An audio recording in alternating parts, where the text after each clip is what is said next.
Today we're going to talk about how to never get cancer. Then I'm going to give you 30 scientifically proven tips. And the big problem with cancer is the conventional model of cancer, I believe, is not correct. Over 70 years of doing research on cancer, I'm talking trillions of dollars. The 5-year survival rates have not budged. And also there's not a lot of enthusiasm funding alternative research other than if it's chemo, radiation, or surgery. Now that's a big problem, especially if you're trying to avoid or prevent cancer.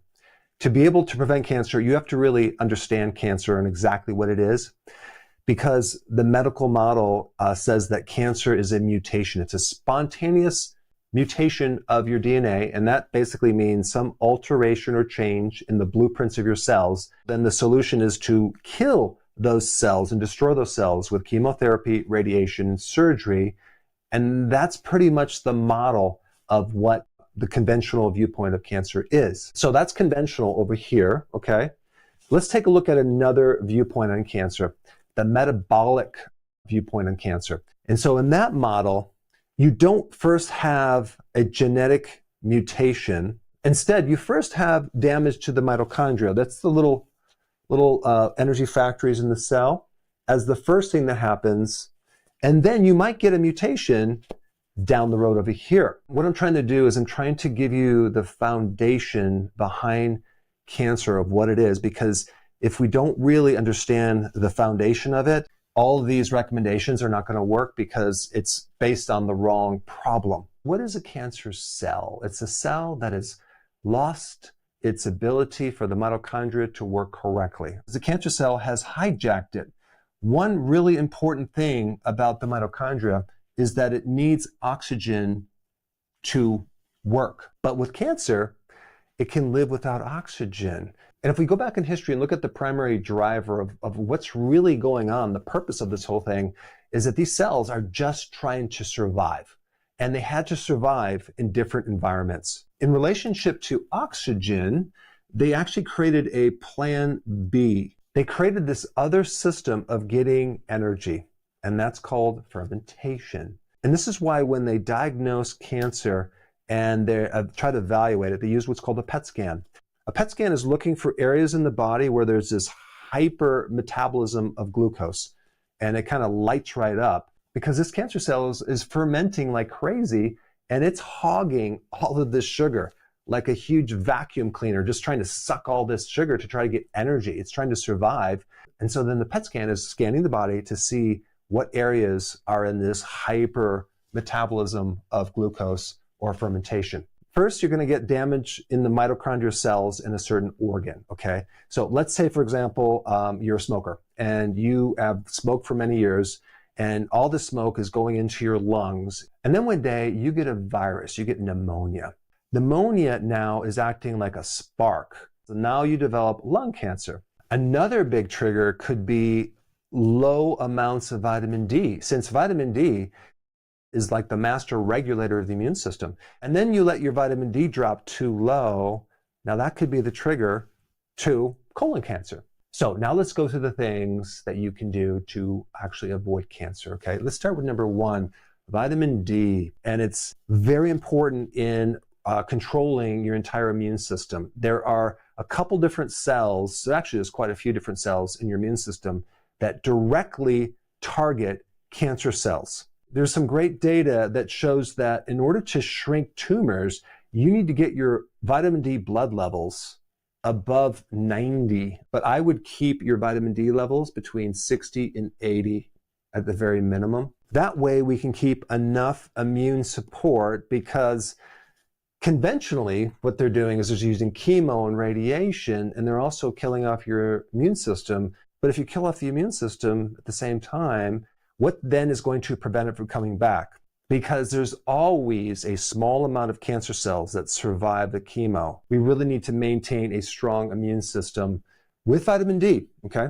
Number two, cold therapy. We're adding a stress to the body that forces our body to make a lot more mitochondria. Just think about what happens when you go into this cold immersion tank or you take a cold shower. Your body has to maintain 98.6. You just got into a cold tank. It's 50 degrees or 40 degrees. It's freezing. What does your body have to do to maintain that temperature? It has to cause that mitochondria just to work like crazy, not to make energy, but just to make heat to counter that. So it's a massive stress on your mitochondria that then causes the mitochondria to adapt and become stronger. Intermittent fasting is probably the most important way to prevent cancer. And I'm talking about 2 meals a day, 1 meal a day. You go maybe once a month, 3 days, or even 5 days of no eating. If we're talking about damaged mitochondria being at the heart of this problem, then you would want to clean up all the damaged mitochondria. The best way to do it is through a condition called autophagy, which is a condition where your body is recycling old damaged cells and cell parts and mitochondria and turning those into new ones. So this is super therapeutic to constantly generate new mitochondria, and it's one of the best ways to prevent cancer, especially since cancer originates at the mitochondria.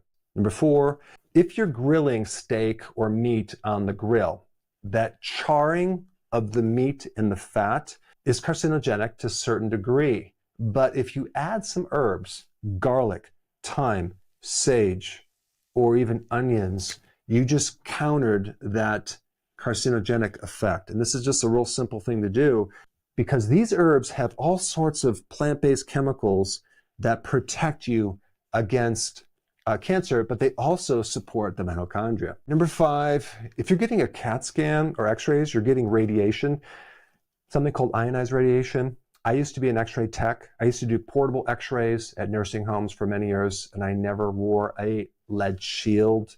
I was exposed a lot to radiation. I was stupid. I should have done that. I've had just a ton of dental x-rays. I've had a lot of CAT scans because I had kidney stones long ago. So I have had a lot of radiation, which is something that can actually damage your mitochondria, right?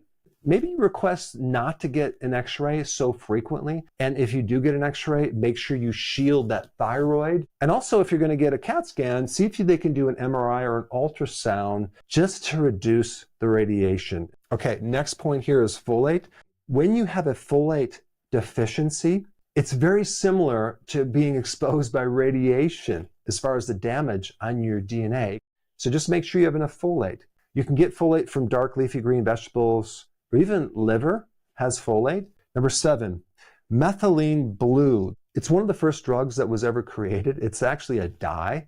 It's made synthetically from petroleum, but it does some really interesting things to your mitochondria. The pigment in this methylene blue helps to absorb some of the free radicals from the electrons that are being generated in the mitochondria, and it protects you. Kind of take it in an intermittent way. And this is true for a lot of different therapies, whether you're doing intermittent fasting or intermittent cold therapy, because if it's adding a little bit of stress to the body, then you can pull back and let the body recover. It's just a better way to take things, including the methylene blue. Number 8, prolonged fasting. Prolonged fasting is probably the most powerful out of any of these things right here. In fact, if you had cancer, especially if you had like a stage 4 cancer that it's spreading and it's like serious, like the only thing you can really do at that point is prolonged fasting. And I'm talking fasting for 20, 30 or more days in a row. The problem with that is that you might be very, very thin and fragile and old.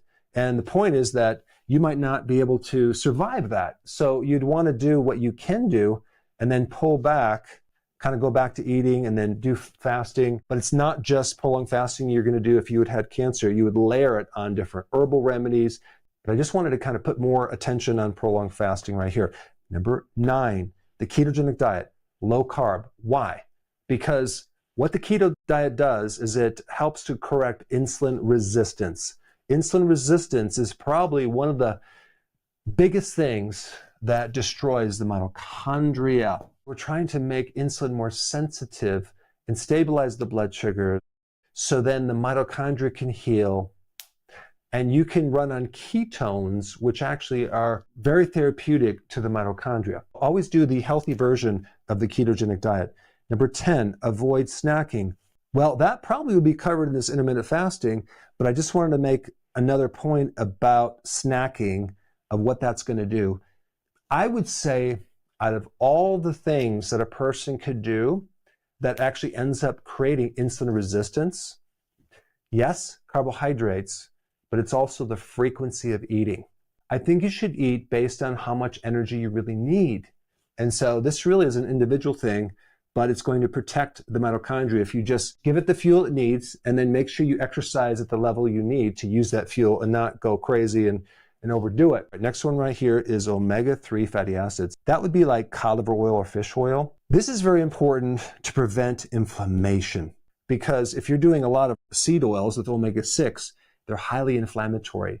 So you're just flooding the body with inflammation. And like I said before, cancer migrates into areas of inflammation. Number 12, sulforaphane. This is a compound that helps detoxification, getting rid of poisons in your liver. So sulforaphane is super powerful to do that. And you can get a lot of this from broccoli sprouts, or even radishes, or even cabbage. Any of the cruciferous vegetables will have this, but broccoli sprouts are at the top of the list. 13, iron. Cancer cells will use iron to multiply a lot faster. They like iron. And so if you're taking iron supplements, not good. If you're cooking in iron skillets, not a good idea. You never want to take an iron supplement, because too much iron creates a lot of inflammation in the liver and the joints, and we have a hard time getting rid of it. Number 14, selenium.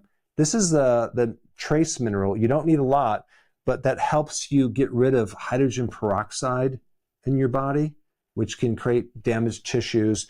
It's also important in certain parts of the immune system, also to help build up antioxidants like glutathione. So selenium is in shellfish and Brazil nuts, so that can help you. Number 15 is magnesium. You cannot make energy without magnesium, and the mitochondria depends on magnesium, so it's super important. So having enough magnesium from leafy greens, pumpkin seeds, and even avocados. It's kind of hard to get magnesium from the diet. I take it as a supplement, and I have the powder. I dissolve it. I take it in the evenings before bed. The hallmark symptoms, which is the leg cramps and the toes that cramp, it also can create restless legs and a lot of other issues. But anything muscle spasm, you need magnesium. 16 is something called NAD. This really is something in the mitochondria that helps in the extraction of energy from the food. And the precursor for this is niacin B3. So as we age, we get less NAD. And a lot of people take B3 for cholesterol, but it's just another key nutrient that can support the energy production in your mitochondria. If you're going to take B3, I recommend you take the one that gives the flushing, but don't take a lot at first, because it might scare you, because you're just going to have this huge flushing reaction. Just take maybe 50 milligrams to start off and just see how you do with that. I feel much better when I take B3. Number 17, colostrum is one of the best things to do if your immune system is damaged from like a lot of antibiotics or prednisone. I had a lot of antibiotics myself and a lot of prednisone. So there was one point where I was on colostrum. It's a great thing for the immune system, because colostrum is like in the first part of milk. And you have probiotics, you have all the immune factors. You literally have your mom's immune system in that colostrum. And it's in the first few days of the breast milk. But if you haven't been breastfed, you might have some weaknesses within your immune system. So you want to get it from an animal, and you can take some in a powder or pills, and it can help support your immune system, which is indirectly going to help reduce the risk of cancer. Number 18 is AHCC. And the reason I bring this up, it's a very interesting remedy for certain viruses, herpes, but it also is a potent trigger for a certain immune cell in your body called the natural killer cell, which has two jobs. One is to kill viruses, and number two is to kill cancer. And since we're talking about the natural killer cell, we have to talk about beta-glucans, very potent trigger of the natural killer cells. And you can get this from certain mushrooms. The reishi mushroom, very potent, and the shiitake mushroom are loaded with beta-glucans, and they can greatly help your immune system, specifically the natural killer cells, that go after cancer. And then we get to pomegranate. Pomegranate is fascinating. It has a compound that really reduces inflammation, which can then help the mitochondria and also inhibit the spread of cancer. Chamomile tea has a very interesting compound called apigenin, which decreases a certain cell called CD38, okay? CD38, which helps preserve this NAD in your mitochondria, which is that thing that extracts energy from the cells. All you really need to know is chamomile tea is good for the mitochondria. Now, 22 is a water filter. This is really important since our water is so toxic. Out of all the things that you should probably invest in is some good water filter for drinking, the most important, and maybe in your shower, just because we're swimming in a sea of toxicity, unfortunately. All right, number 23 is forest breathing. What is that? It's walking through a forest where there's pine trees. The pine trees give off this certain vapor that actually improves our immune system. It actually increases that killer T cell that can help kill cancer as well. It's very therapeutic too, just from reducing stress, getting more oxygen.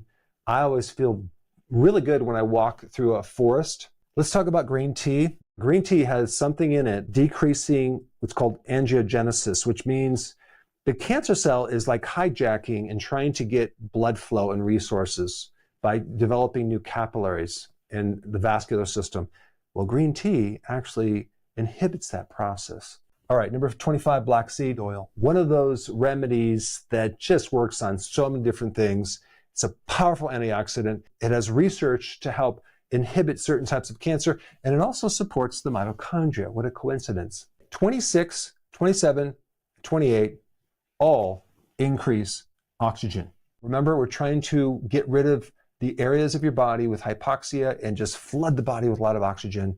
So exercise is the absolute best thing. Different types of exercise, long walks, high intensity interval training, and also occasionally if you do hyperbaric, that can really push oxygen into the tissues deeper. But then if you do hypoxia training, you're actually restricting oxygen, whether you're climbing a mountain or using that mask where you restrict the air. What'll happen, you're doing it only for maybe 10 seconds or 30 seconds, but then you have a rebound effect where now the cells are going to adapt and you're going to have more capacity to carry oxygen. So I think to get more oxygen, sometimes you have to do intermittent hypoxia training. I think this is one of the best therapies. I'm doing it right now. It's amazing.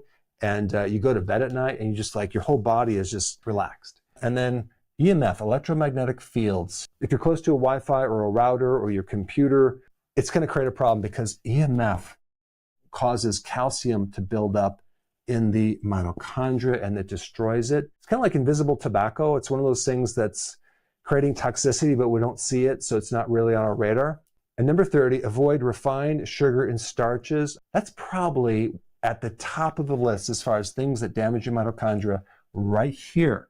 So you need to stop consuming these because it's literally setting you up for cancer down the road. And I hope you have a greater appreciation for what to do to avoid cancer.